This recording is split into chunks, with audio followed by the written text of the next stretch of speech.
के चरणों में नमन करते हुए श्री पंचदश नाम जूना अखाड़े का महामंडलेश्वर मैं यति नरसिंहानंद सरस्वती अगले शुक्रवार 17 जून 2022 को इस्लामिक किताबों को लेकर कुरान और इस्लाम के बारे में जो लिखी हुई किताबें हैं इस्लाम मुसलमानों की, उनको लेकर जुम्मा की नमाज के बाद, शुक्रवार की नमाज के बाद दिल्ली की जामा मस्जिद जाऊंगा, क्योंकि उस दिन वहां पर बहुत बड़े बड़े मौलाना आलिम फाजिल लोग आए होते हैं। लाखों लोग नमाज के लिए जामा मस्जिद में इकट्ठे होते हैं। मैं वहां उन लोगों को दिखाना चाहता हूं कि जिस बातों के लिए वो हम पर तन सर से जुदा का फतवा देते हैं, वो सारी की सारी बातें उनकी अपनी किताबों में लिखी हुई हैं। अभी जो नुपुर शर्मा के साथ उन्होंने किया, ये उनकी गलती नहीं है। ये भारत के कायर नेता, कमीने नेता जो इस्लाम के जिहाद से कुछ डर गए हैं और कुछ बिक गए हैं, उनके कारण आज हमारी ये दुर्गति है। हम कुछ भी गलत या झूठ नहीं बोल रहे हैं, हम केवल उतनी बातें बोल रहे हैं जो इस्लामिक किताबों में लिखी हुई है। उनकी किताबें हमने नहीं लिखी हैं, किताबें उन्होंने अपने आप लिखी है, मोहम्मद के बारे में, कुरान के बारे में, इस्लाम के बारे में। हम जब उन बातों को कहते हैं तो वो हमसे कहते हैं कि वो हमारा सर काट देंगे। और जिस तरह से वो पूरी दुनिया में जिहाद मतलब इस्लामिक आतंकवाद फैला रहे हैं, ये उनकी किताबों में है। मैं चुनौती देता हूं पूरी दुनिया के मौलानाओं को, 17 जून 2022 को वो दिल्ली की जामा मस्जिद में आए और मैं बिल्कुल अकेला आऊंगा। केवल किताबें, मोबाइल और जितनी भी बहुत सारी जो सीडियां हैं वो लेकर आऊंगा, ताकि मैं उन्हें दिखा सकूं कि उनके मौलाना क्या बोलते हैं। मैं उन्हें दिखा सकूं कि मुसलमान क्या बोलते हैं उन बातों के बारे में जिन पर वो हम पर फतवा लगा रहे हैं। आज कितने शर्म की बात है, ऐसा लगता है कि इस्लाम की गुलामी इस देश में आ गई है। कोई भी इसे स्वीकार कर ले, लेकिन मैं नरसिंहानंद गिरी इसे स्वीकार नहीं करूंगा। मैं जानता हूं कि वो मुझे वहां जान से मार देंगे, लेकिन इस अपमानजनक जीवन से वहां जाकर मर जाना अच्छा है। क्यों? क्योंकि सारी दुनिया समझ तो ले कि नुपुर शर्मा या हम जैसे जो भी लोग बोल रहे हैं वो सच बोल रहे। न था मैं तो खुदा था, न होता मैं तो खुदा होता, डुबोया मुझको होने ने, न होता मैं तो क्या होता। अस्सलाम वालेकुम। मैं आपके सामने एक बार फिर ऐमन रिजवी। जिस तरह भारत के हालात लगातार करवट ले रहे हैं और एक के बाद एक नफरती चिंटू अपनी नफरतों की मंडी सजाता हुआ चला आ रहा है, और जिस तरह मोदी जी ने साबित करा कि उनको हिंदी बिल्कुल नहीं आती, वो आराम से अरबी समझते हैं।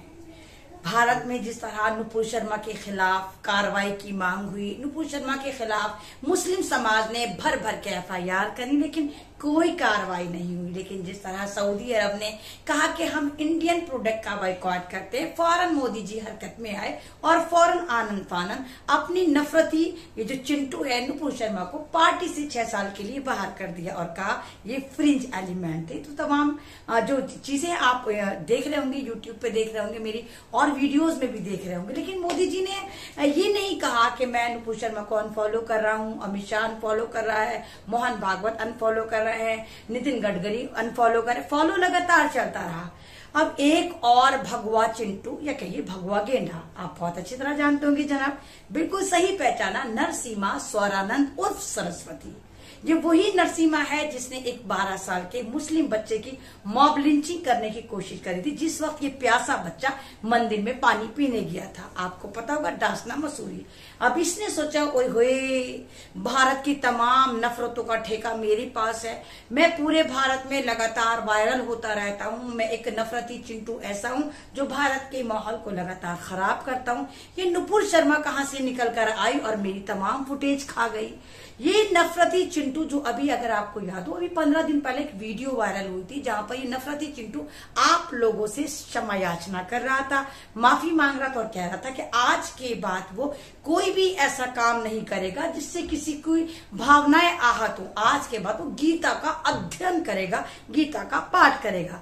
उसके पीछे भी बहुत बड़ी क्रोनोलॉजी थी। मैंने आपको बताया था कि वसीम रिजवी उर्फ त्यागी, जिसके नाम पे इसने बहुत बड़ी क्रॉस फंडिंग करी थी, जब त्यागी जो है वो जेल चला गया था और 4 महीने जेल में सड़ा। लेकिन इसने नफरती चिंटू, नफरती गेंडे ने यानी नरसिम्हा स्वरानंद ने फूटी कौड़ी भी उस वसीम रिजवी उर्फ त्यागी पर खर्च नहीं करी और सारा पैसा खुद डकार गया। अब वसीम रिजवी जब 4 महीने के बाद जेल से बाहर आया तो उसको इस खुशफहमी थी कि नक्कारे होंगे, ढोल डमाल होंगे, मेरा इस्तकबाल तमाम नागपुर की नाजायज औलादें झूम झूम के करेंगी। लेकिन वहां एक भी नफरती चिंटू नहीं था और जेल से ये आराम से घर चला गया। अब नरसिम्हा को लगा कि मैं बदनाम हो जाऊंगा। मैं तो वो था जो मैं कह रहा था कि हाँ वसीम रिजवी उर्फ त्यागी की चिता को मुखाग्नि मैं ही दूंगा। अब मेरा दोस्त जिसके नाम पे मैंने लाखों कमाए वो मेरे से नाराज हो गया है। खैर गरज ये कि नरसिम्हा स्वरानंद की पॉपुलैरिटी में जैसे ही कमी आई वो फिर भगवा गेंडा निकल कर आया और उसने भी सेम टू सेम जैसे नुपुर शर्मा ने रसूल पाक की शान में गुस्ताखी करी, उसने भी गुस्ताखी करी और वो एक कदम और आगे चला गया और कहता है कि अभी वो 17 तारीख में हमारे दिल्ली की जामा मस्जिद यानी दिल्ली की शाही जामा मस्जिद पे जाएगा। जुमे की नमाज के बाद वो अज्ञानी जो है वो मुस्लिम समाज के धर्म गुरुओं को बताएगा कि तुमने जो आज तक कलाम पाक पढ़ा है वो गलत है।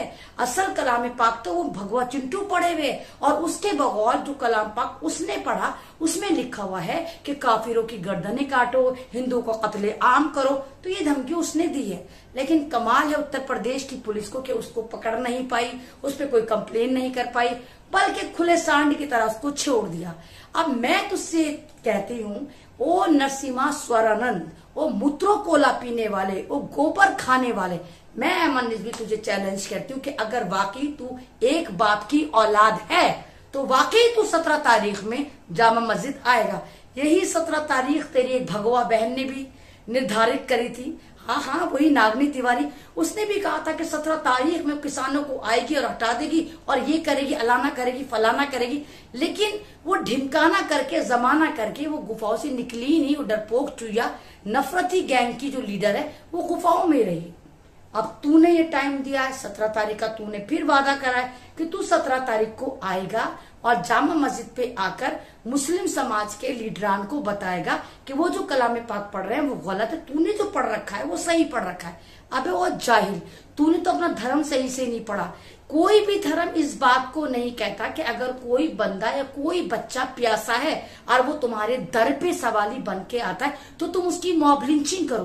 क्या तेरा धर्म इस वाली बात की इजाजत देता है कि अगर कोई दूसरे समाज का भूखा प्यासा नंगा तुम्हारे पास आता है तो तुम उसका कत्ल करो, उसकी मॉब लिंचिंग करो? यानी अज्ञानी, तू अपने धर्म पर भी नहीं चल रहा है, तू अपने धर्म तक को नहीं मानता है, तो तू दूसरे धर्म की बात क्या करता है? और तू कलाम पाक को टारगेट कर रहा है। सही वक्त पे तूने अपनी जबान खोल के, तूने जब भी मुंह खोला तूने गू ही हगा। अब जो तू अपने मुंह से गू हग रहा है, गोबर निकाल रहा है, सही वक्त पर निकाला। इस वक्त अरबी जागे हुए हैं, सऊदी अरब इस वक्त जागा हुआ है, जरूर तेरी वीडियो वहां तक पहुंच गई होगी।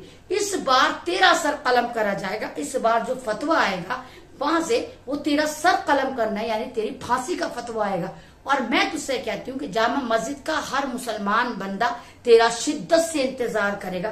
खासकर मैं खड़ी हुई होंगी और तमाम आप लोग जो सोशल मीडिया पर वीडियोस बनाते हैं, 17 तारीख में इस बार जो जुमा आ रहा है, फ्राइडे आ रहा है, आप जामा मस्जिद पहुंचे और शूट करें और देखें क्या ये भगवा चिंटू वहां जाता है, क्या भगवा चिंटू वहां पर धर्म गुरुओं को शिक्षा देता है, कलाम पाक के बारे में बताता है। तुझे तो कलाम पाक की ABCD भी नहीं आती होगी।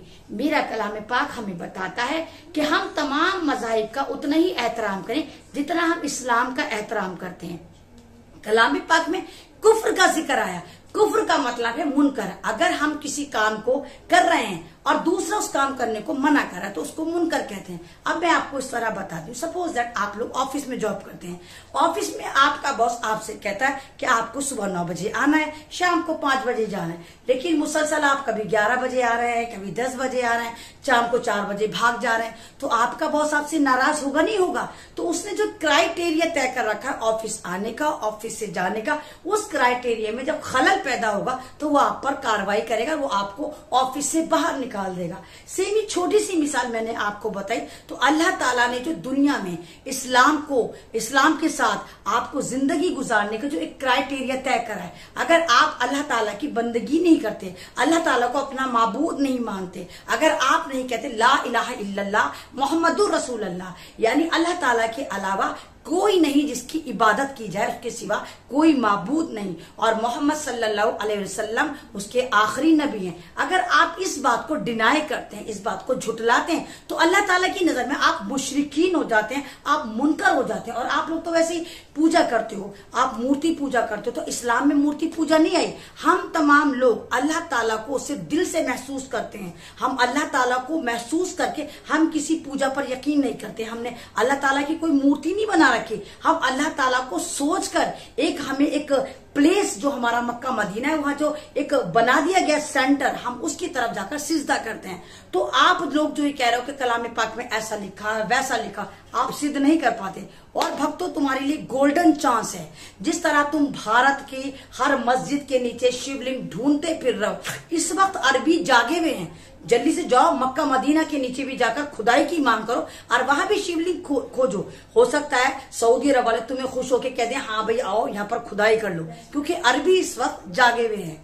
तो ये जो नफरत की आग लगा रखी और भारत की पूरी पॉलिटिक्स, मंदिर मस्जिद गायें गोबर तीर त्रिशूल तलवार हिजाब हलाल हराम मुल्ला मुनाफिक आतंकवादी देशद्रोही से चल रही है। और बुलडोजर नाम रख दिया कि जहां मुसलमान को आपको बर्बाद करना होता है वहां पर आप बुलडोजर लेकर पहुंच जाते हैं, उनको डराते हैं, उनके नौजवानों को पकड़ पकड़ कर जेल में डालते हैं। तो क्या ही अच्छा हो मोदी जी अगर आप दिमाग लगाएं। आप एक रूलिंग पार्टी से, आप भारत के प्रधानी चाहिए, आप किसी कम्युनिटी के नहीं है कि आप सिर्फ आरएसएस के हैं, आप बीजेपी के हैं, आप गोबर भक्तों के हैं, नहीं, आप तमाम कम्युनिटी के हैं। क्या ही अच्छा हो आप संविधान को सबके लिए बराबर लागू करें, आप सबको एक नजर से देखें।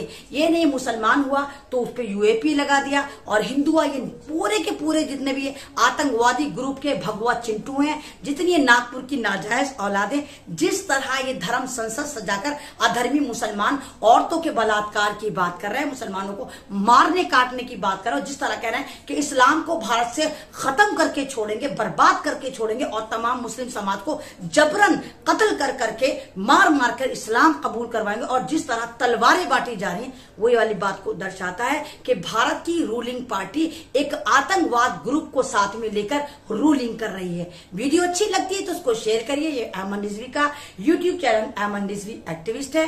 ऐसी वीडियो के लिए आप हमारे चैनल से जुड़े रहिए और हमारे पे अपनी नजर करम बनाए रखिए। शुक्रिया, अल्लाह हाफिज, सलाम।